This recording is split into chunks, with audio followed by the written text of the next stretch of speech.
Federal judge in Maryland has granted a preliminary injunction and, perhaps more importantly, ordered the government to facilitate the return of a Maryland man who was deported to El Salvador in error. That was the government admitted he should not have been deported. It was a mistake. They sent him to that notorious prison that Kristi Noem did her little Rolex photo shoot in front of. And then they said, oopsie, we're not gonna do anything about it. We're not gonna bring him back. Well, according to the judge, that's not acceptable. And I love the way the judge chose to announce this, saying, I am going to grant the motion for preliminary injunction I've reviewed. And I'll read this word for word so that there is no dispute that the oral order is the written order. Obviously referencing the little game that the Trump administration was playing just a week or two ago where they pretended, I didn't hear you in time to stop deporting people because they didn't want to comply with what the judge was saying.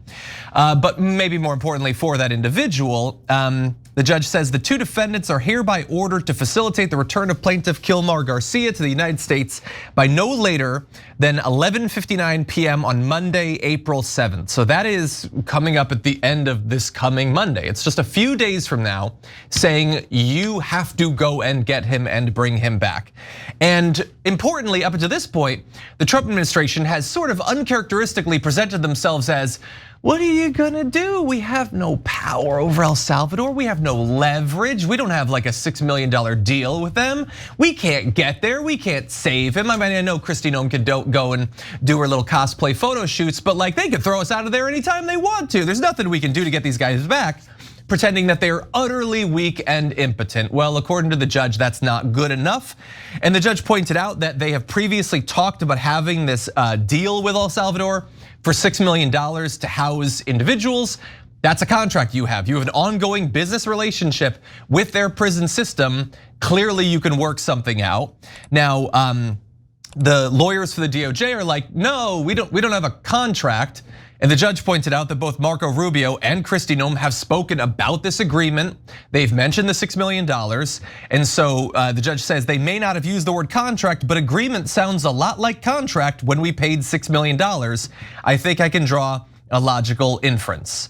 And so that kind of puts us at maybe an impasse where they're being ordered to do this thing they've previously said they're not going to do, that obviously they can do if they want to. They just don't want to admit that they got this wrong.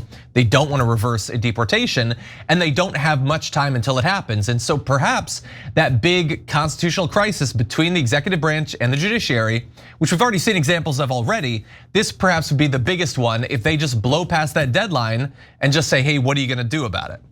Yeah, here's an idea. If we can't get people back from El Salvador, we shouldn't send people to El Salvador.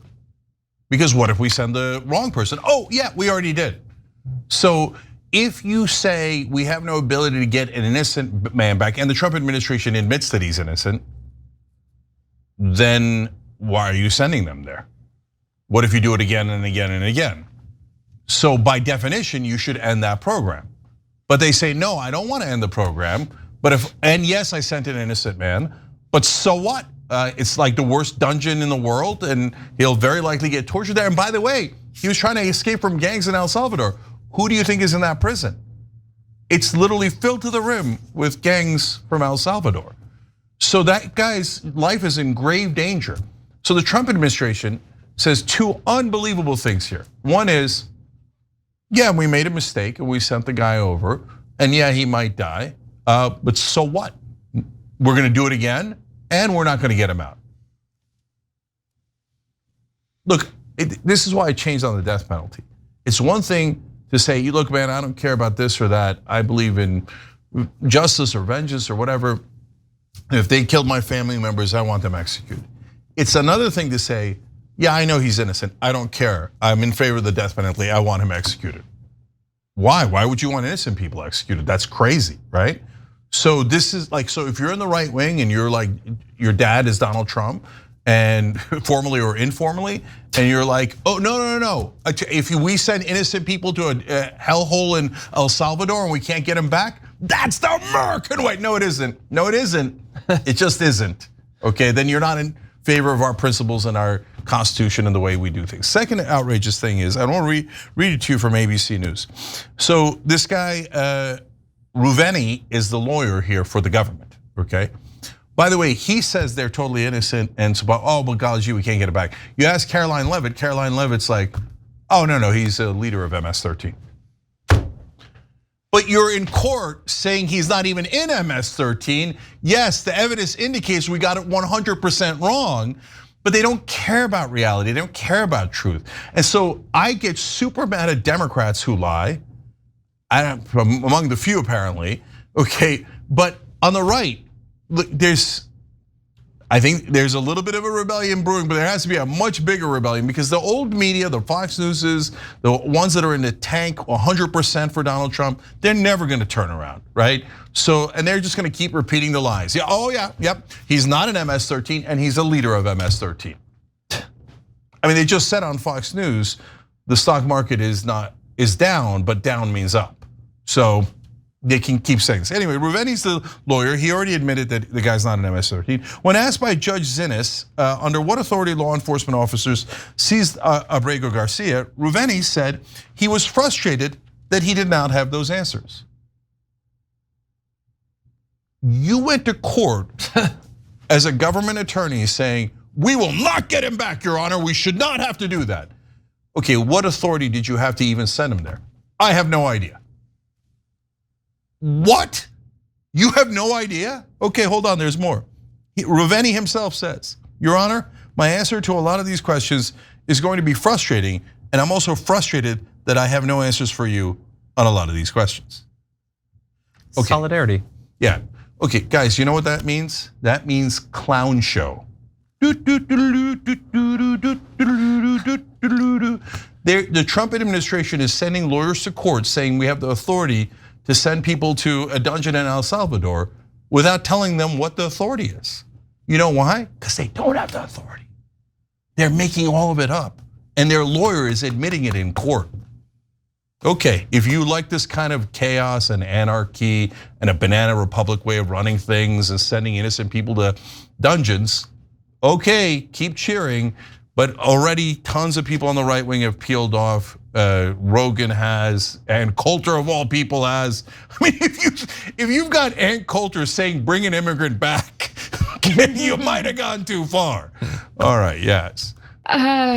I feel like Trump has already shown that he is, largely unbothered by what judges have to say and their rulings. He has denied and defied their authority in the past, and he seems more than willing to do so again.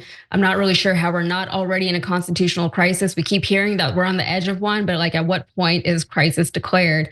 But this is sparking a very, very concerning debate in this country, whether or not people, American citizens or not, have a right to due process in this country, even though that is a right that we have in this country.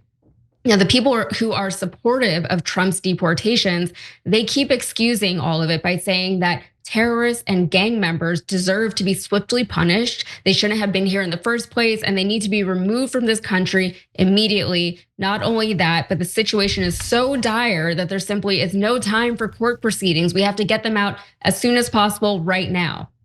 The very obvious problem with this argument is that you can't know that these people are terrorists or gang members until they have due process, right? You can't just assume that they are what you say they are and then throw them in a Salvadorian prison. But Republicans and even Democrats, to an extent, they have been playing this game for a very long time. They know that if you just call someone a terrorist or a gang member, the public will forgive you for treating them completely inhumanely and for denying them rights that we have built our entire nation off of. The fear mongering, it just takes advantage of general ignorance. But it's like the point that I was making earlier in another story. Trump likes to plant these seeds with his base so that when he does crazy things, when he does illegal and unconstitutional things, they don't even bat a lash. They just say, oh yeah, he did say that gangs were a problem. I guess these are the gangs. I guess Trump is finally doing something about them. Thanks, Trump. But he makes up these problems, or he at least exaggerates the severity and the scope of existing problems. And he doesn't provide any kind of evidence to support the claims that he makes because he knows he doesn't need to, because his base never asked for evidence. And then he pretends to solve these problems that he has largely made up so that his base will continue to support him. And just to be clear, I'm not saying that gangs aren't a problem in this country. I'm saying the situation situation is not so acute and so dire that it requires that we suspend our justice system in this country just to exterminate them. That is not an excuse for us to be less than who we say we are. Yeah, last two things for me. If you're a right winger and you wanted to get those criminal gangs out of the country, this hurts your cause. Like if he'd just done that and not send anybody innocent, if he'd actually done a tiny bit of due diligence and due process, hey, are they actually gang members? Okay, get them out. Super popular. Then your position in the right wing would be super popular. Now you got Rogan, Coulter, and 18 other people flipping on you, and your position is becoming unpopular because you did it in an illegal and unconstitutional way. How does that help your cause? How does that help your cause? Okay, and lastly, to answer Yaz's question, when do we know we're in a constitutional crisis? So Trump is constantly doing these trial balloons, breaking a law here, doing something unconstitutional there, something illegal there, something that like Congress has the authority, he doesn't, he'll break it, etc. You're in a constitutional crisis when the courts tell him, you don't stop doing that. This is illegal or unconstitutional, and they don't listen. So that's when we're totally screwed because the executive branch has all the weapons. So the Supreme Court and all the courts are only as good as their word. So if they say something, we're all supposed to follow it. That's in our Constitution. But if the executive branch goes, I don't care about the Constitution and I don't care about the three branches, I'm just gonna keep breaking the law and you can't make me because I have the guns, then we're screwed. Then we're in a constitutional crisis. So far, they've tested the waters a little bit. They're like, oh, the judge told us to turn around the plane. We won't. The judge told us to bring someone back. Oh, it was an oral order and not a written order. That's why this judge was like, this is both oral and written, so do not mess around. Now, every time they did that, they walked it back. If they don't walk it back and they just go, that's it, we're not listening to the courts, then we have absolute chaos here. Yeah. And I don't know what happens then because that's an epic disaster. And I don't think it's a coincidence that they are sort of pushing us, propelling us towards that on this topic, where it's about a migrant. It's about a migrant that some people believe Carolyn Leavitt's the head of MS-13, human trafficking or whatever, because they want to tell the president, the judge to kick rocks, and they want a bunch of their base to be like, that's about migration. Yeah, I'll go with him. Screw the courts, they don't matter anymore. And I think that's strategically why they're doing it in this area. That's what I'm mostly worried about. Every time you ring the bell below, an angel gets his wings. Totally not true, but it does keep you updated on our live shows.